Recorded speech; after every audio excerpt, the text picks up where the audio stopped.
Nós estamos aqui por telefone com o professor Luiz Jorge Dias. Ele é geógrafo e vai conversar conosco a respeito desta situação. Ele é da Universidade Estadual do Maranhão, onde inclusive se registrou o epicentro deste tremor. Professor Luiz Jorge Dias, muito boa tarde para o senhor. Nós já estamos chegando aí ao meio-dia. Como é que vocês, especialistas maranhenses, estão acompanhando esses fenômenos, esse tremor de terra que atingiu também a capital Teresina? Boa tarde. Boa tarde, é um prazer falar com vocês. Agradeço primeiramente o espaço que nós temos no jornal de vocês, no telejornal, e digo que aqui em São Luís nós recebemos a notícia e os impactos do abalo sísmico de uma forma muito alarmante. Só que, na verdade, a gente já tem registros de ocorrência no último século de 5 ou 6 abalos de mesma magnitude e na mesma localidade. Agora, o abalo, ele teve o epicentro, quer dizer, o centro específico, a origem específica de todo esse processo geológico, exatamente no município de Belágua, que fica mais ou menos 100 quilômetros em linha reta de distância da capital maranhense. E aí a gente se pergunta, mas como é que o município que está a 100 quilômetros em linha reta de São Luís, esse município está a mais de 450 quilômetros em linha reta de Teresina, como é que afetou essas duas cidades tão distantes entre si? Na verdade, o que aconteceu, é que ali foi um abalo sísmico ocasionado pelo abatimento de rochas, ou seja, uma acomodação de rochas exatamente num plano de falhas geológicas.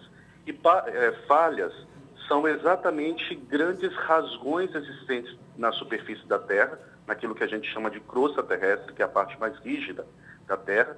E essa crosta, essas falhas, elas acabam se interligando com tantas e tantas outras. Então, exatamente lá no município de Belágua, a gente tem 5 ou 6 falhas tectônicas que se ligam a outras falhas vindas para o noroeste do estado do Maranhão, em direção a São Luís, e também para o sudeste do estado do Maranhão, em direção a Teresina.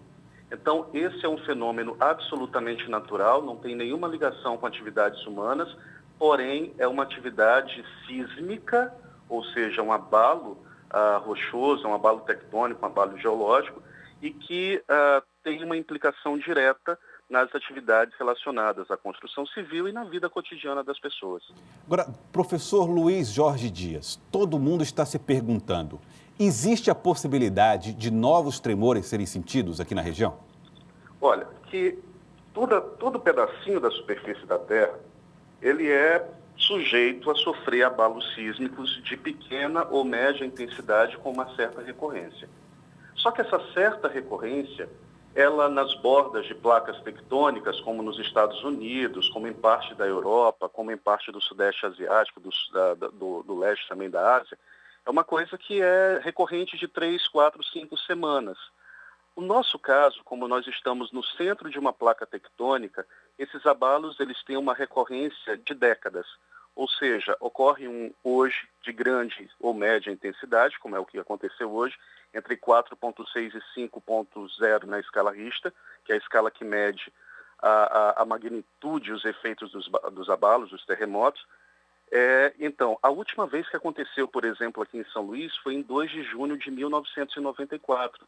E de lá para cá nós não passamos por absolutamente nenhum tipo de abalo dessa natureza.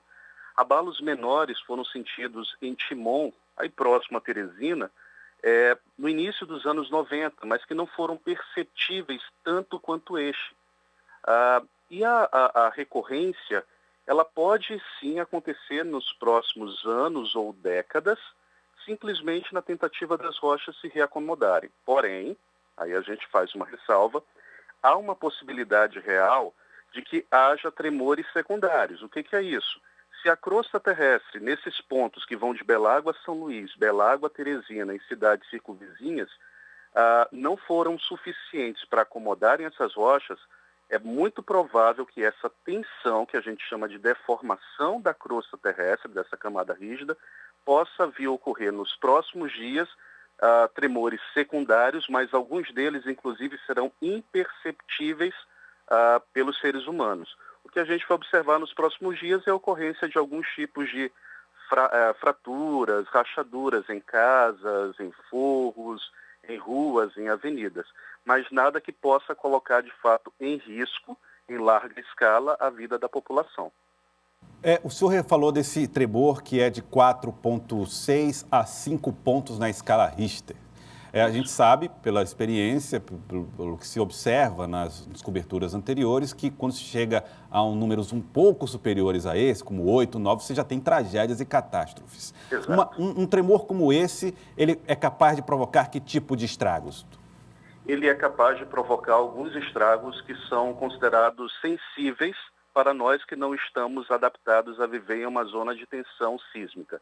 E o primeiro ponto é justamente o comprometimento de estruturas de construção civil. Fraturas, digamos assim, rachaduras em pontes, em ruas, em avenidas, em pilares de edifícios, em paredes de casas, de estabelecimentos comerciais.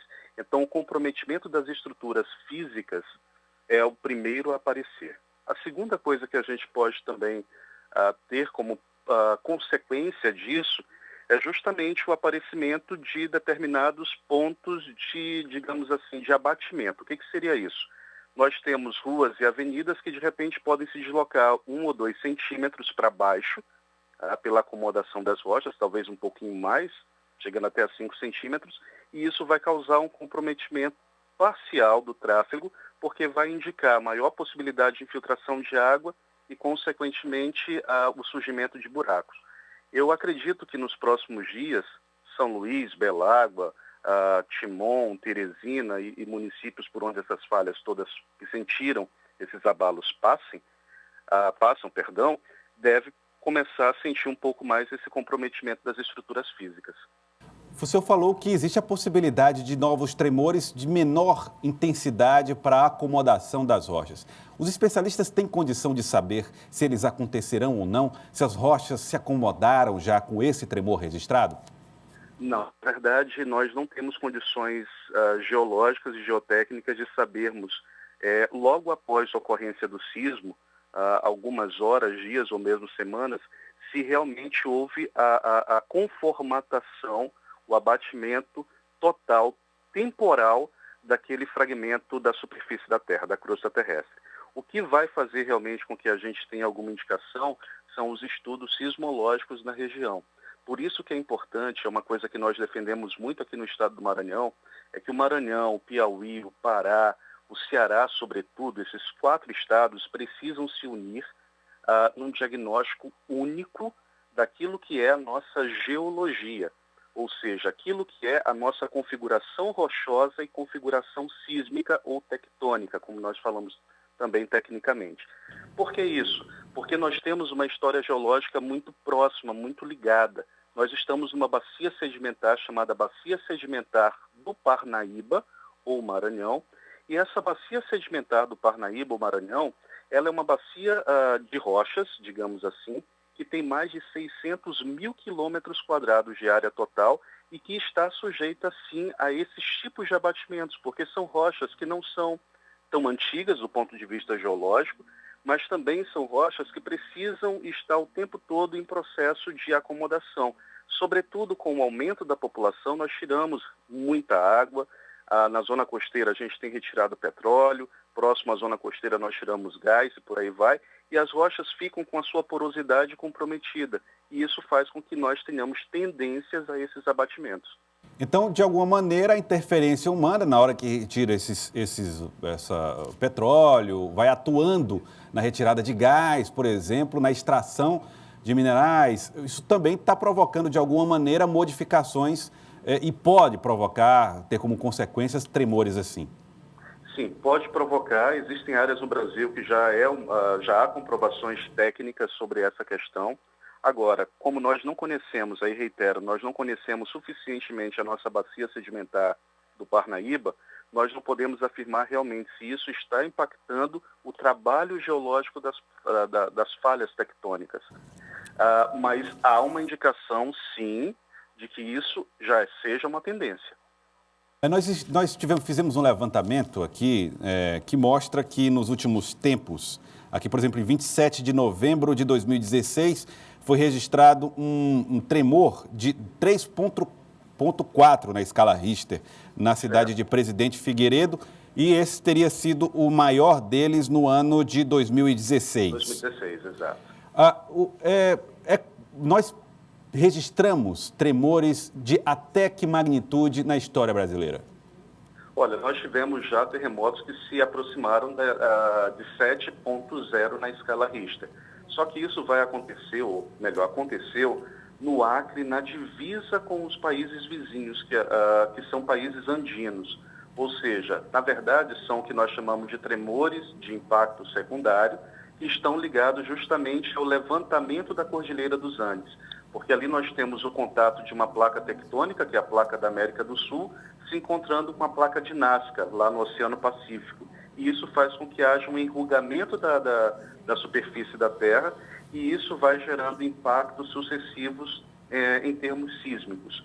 Só que nós vamos sentir, por exemplo, aqui na zona costeira maranhense, o máximo que a gente tinha registrado foi em 1994, que foi na escala 4,2 na escala Richter. Então a gente pode já seguramente afirmar que esse de 4,6 já é o maior da história, pelo menos dos registros que nós temos disponíveis. E acredito também que já seja o maior do Nordeste, já que ocorrem sismos menores, na escala de 2,2, 2,5, frequentemente em outras áreas do país. Mas o Nordeste hoje, pelo menos desse ano, é o maior que nós já temos. E talvez seja difícil encontrarmos ou atingirmos outro tremor dessa magnitude durante esse ano ou mesmo nos próximos anos. Com um tremor de 4,7 na escala Richter, a 230 quilômetros de Teresina, o senhor acredita, pela sua experiência, que esse tremor tenha chegado com que energia aqui na nossa capital, se nós fôssemos colocar nessa mesma escala? Pelo sistema de falhas geológicas que cortam de Belágua, melhor, do litoral maranhense, passando por Belágua, chegando até a região de Timon, Teresina, e aí adentra em direção ao sertão nordestino, no estado do Piauí, deve ter chegado entre 4,2 e 4,5.